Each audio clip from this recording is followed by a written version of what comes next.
5, 4, 3, 2, 1. Mise à feu.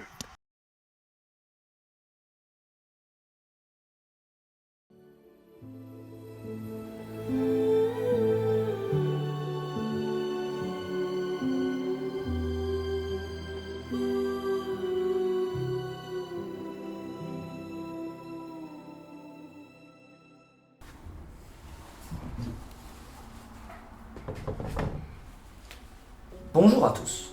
Aujourd'hui, je vais vous parler d'un projet qui me tient particulièrement à cœur. Si vous avez un peu cherché les vidéos sur cette chaîne, vous êtes probablement tombé sur plusieurs vidéos parlant de fusées expérimentales et des vidéos relatant le lancement d'une mini-fusée nommée Taranis. 2 ans après le lancement de Taranis, il est temps que je vous parle de la suite spirituelle de ce projet, la Fusex Bellissama. Cette Fusex fait 1m90 pour 6,5 kg et elle atteindra 2,3 km en environ 21 secondes. La fusée est extrêmement fine avec un diamètre extérieur de 6 cm. Quasiment tout dans son design est tourné sur une expérience extrêmement difficile, le contrôle de roulis. Le roulis, c'est ce qu'il se passe quand la fusée tourne sur elle-même comme ceci. À l'aide d'une masse mise en rotation par un moteur et en faisant varier sa vitesse, on peut appliquer une force pour contrôler la rotation.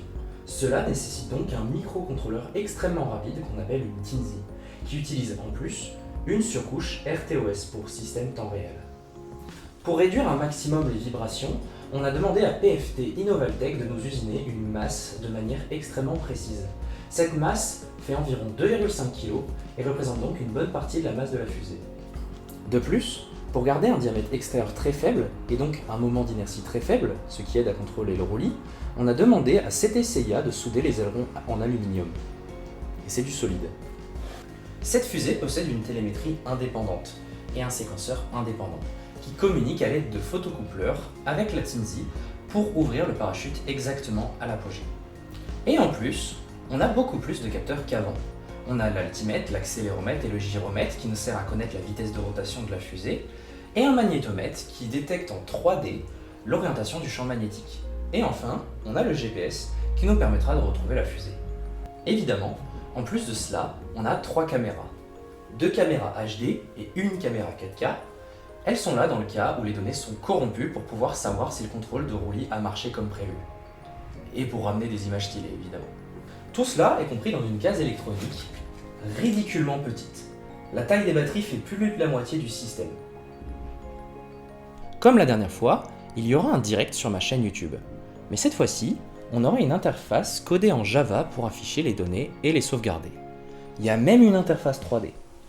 D'ailleurs, cette interface sera en libre accès pour ceux qui souhaitent la modifier plus tard. On devrait la lancer entre le dimanche 16 et le jeudi 20 juillet au C-Space. On postera sur les réseaux sociaux juste avant, alors soyez réactifs. Cela dans le but de vous permettre de vivre ce moment avec nous en direct. On espère que tout va bien se passer et on espère aussi vous voir nombreux pour ce live, spatialement.